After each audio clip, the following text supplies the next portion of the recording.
Tak ada gading, kayu pun jadi.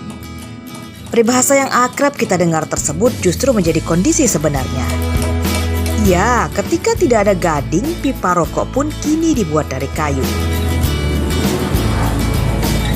Meski berbahan kayu, namun bentuknya tidak kalah dari pipa rokok berbahan gading gajah. Pipa rokok dari kayu kini sedang menjadi buah bibir di kalangan kaum pria, khususnya pecandu rokok. Salah satu perajin pipa rokok dari kayu adalah Ramli, warga Jagabaya 1, Kelurahan Waihalim, Bandar Lampung. Pembuatan pipa rokok dari kayu sebenarnya tidak terlalu rumit, namun memerlukan ketelitian dan kesabaran tinggi. Pembuatnya mempersiapkan bahan kayu sesuai ukuran yang diinginkan. Setelah terbentuk, kemudian dilanjutkan dengan proses amplas atau penghalusan. Proses terakhir adalah pengeboran atau melubangi pipa kayu dengan mesin bor. Kalau pemasanannya ya, kurang lebih sudah 3 tahun. Kendala-kendala yang dihadapi untuk ini, kesulitan? Untuk kendalanya kita mencari bahan seperti gali asem, sulit kita. Karena dia mencarinya di Pulau Jawa. Kalau kayu setinggi itu banyak di pulau-pulau laut, mana saja pasti banyak. Kalau yang untuk yang mudahnya itu kayu kemuning, karena kesannya seperti gading. Pipa rokok dipercaya para penggunanya dapat mengurangi racun nikotin yang masuk ke dalam tubuh. Ketika pipa rokok dari gading gajah dianggap ilegal dan berpengaruh pada harga yang mahal, maka pipa kayu menjadi pilihan para pecandunya. Saya dari dulu pakai pipa. Dulu saya mau pakai pipa gading, sekarang kan ada larangan, jadi beralih ke kayu. Ada perbedaannya kan kalau kita tahu kan gading ada perbedaan dengan pipa kayu. Kalau kata saya sih sama. Bahan yang digunakan umumnya kayu asem, kayu santigi, dan kayu kemuning. Untuk 3 kayu ini dipatok harga Rp20.000 sampai Rp30.000 per sentimeter. Sementara untuk kayu jenis lainnya lebih murah di kisaran Rp50.000 per sentimeternya. Nabila Astem melaporkan dari Bandar Lampung.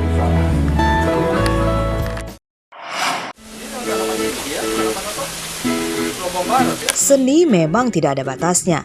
Para seniman selalu berkreasi menciptakan hal unik menjadi karya seni yang sedap ditatap mata. Di antaranya adalah Abdullah, seniman pecinta bonsai di Desa Panaragan, Tulangbong Barat.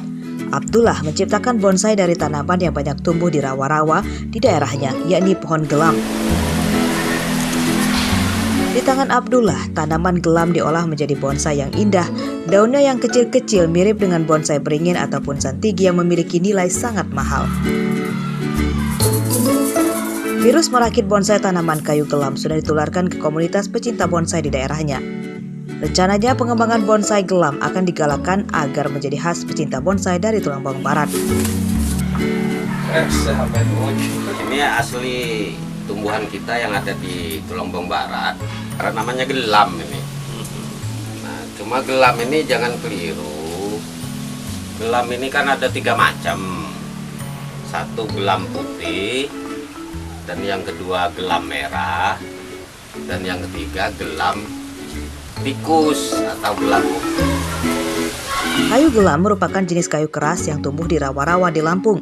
Kayu gelam banyak dimanfaatkan untuk bahan bangunan seperti atap dan tiang penyangga karena tidak mudah lapuk.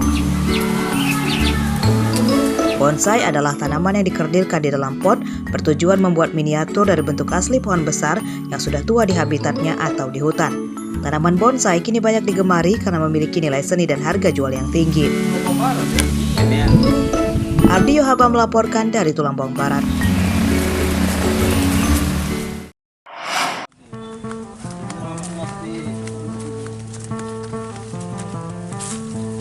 Lampung Barat memiliki sejumlah sejarah yang belum banyak diketahui masyarakat. Di antaranya adalah batu cakar macan dan batu gantung. 2 batu ini menjadi bukti sejarah keberadaan manusia harimau di zaman dahulu. Batu cakar macan berada di area perkebunan. Di atas batu terlihat goresan yang dipercaya sebagai luka dari cakar kuku manusia harimau. Batu cakar macan ini juga sebagai batas wilayah antara Kerajaan Banyu-Rupa dan Kerajaan Buai Bejalan di Wai.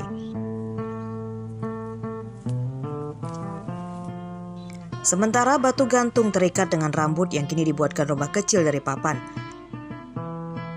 Batu gantung dipercaya untuk memanggil prajurit tangguh yang memiliki ilmu sebagai manusia jadi-jadian atau manusia harimau.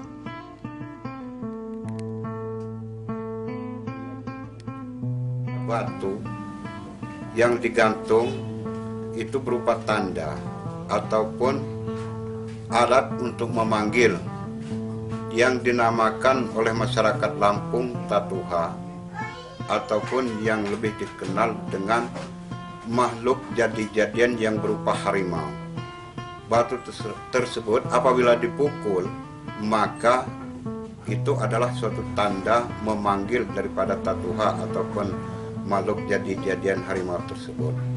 Maka dari dahulu sampai sekarang di masyarakat Kota Padang Jaya itu tidak dibolehkan untuk memukul batu atau yang sering disebut memukul batu antara batu. Itu adalah suatu tanda bahwa untuk memanggil Tatuha tersebut. Kedua batu berada berdekatan di Desa Padang Cahaya, Kecamatan Balik Bukit, Lampung Barat. Dua batu ini menjadi cagar budaya, namun sayangnya kurang terpelihara. Rosandi melaporkan dari Lampung Barat.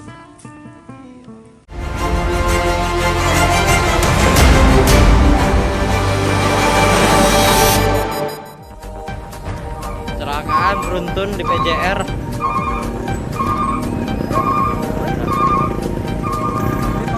Kecelakaan beruntun yang melibatkan 8 kendaraan terjadi di Jalan Insinyur Sutambi dekat pos patroli Jalan Raya Kelurahan Wailaga, Kecamatan Panjang, Bandar Lampung, Senin petang. Truk kontainer menabrak 2 mobil minibus dan 5 motor.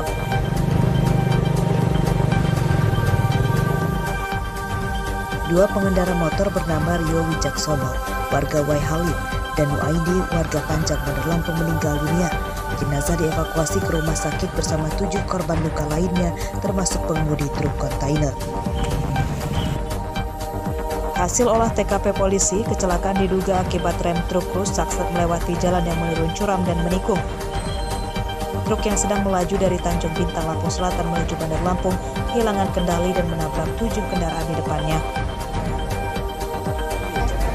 Seluruh kendaraan telah dievakuasi dengan menurunkan kendaraan alat berat.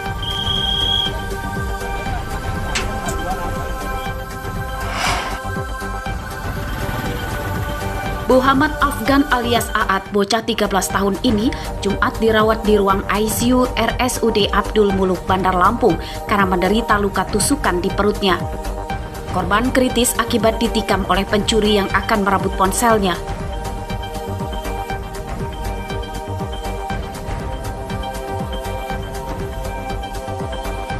Penikaman terjadi saat korban bermain ponsel di rumah tetangganya di Kota Sepang, Kedaton, Bandar Lampung. Polisi telah meminta keterangan sejumlah saksi di TKP untuk mengenali pelaku. Korban berhasil menyelamatkan ponselnya dan pelaku langsung kabur dengan sepeda motor. Keluarga korban meminta polisi segera menangkap pelaku.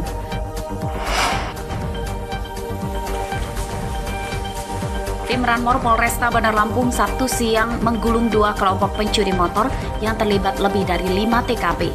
Tersangka Dahlan, warga Banjarratu, Lampung Tengah, ditembak kakinya karena berusaha kabur saat akan ditangkap. 3 tersangka lain merupakan komplotan pencuri motor di rumah mertua Kapolda Metro Jaya, Irjen Fadil Imran, di Pahoman, Bandar Lampung pada awal Mei lalu. Ketiganya terdiri dari sang pencuri, kurir, dan penadah. Pencurian terekam CCTV. Tersangka Nuri bersama seorang rekannya berinisial HM yang masih buron membawa kabur motor dari garasi. Polisi kesulitan menangkap tersangka Nuri di Desa Peniangan, Kecamatan Marga Sekampung, Lampung Timur. Penyergapan pertama diwarnai perlawanan dari keluarga tersangka dan berhasil memukul mundur polisi.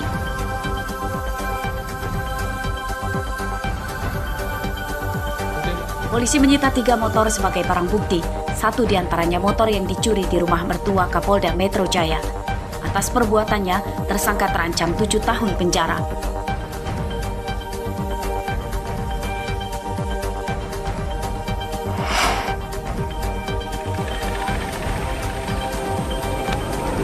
Banjirop kembali merendam permukiman pesisir kota Bandar Lampung Selasa siang. Tak hanya rumah, banjir juga merendam jembatan yang menghubungkan Pulau Pasaran dengan kota Bandar Lampung.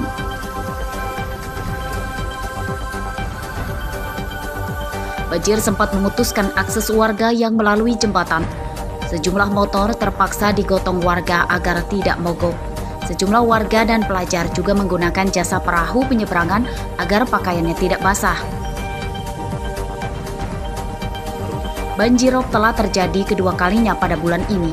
Namun banjir kali ini tidak separah dibanding 2 pekan lalu dengan ketinggian air hampir 1 meter. Ketinggian banjir yang merendam permukiman dan jembatan kali ini sekitar 30 cm.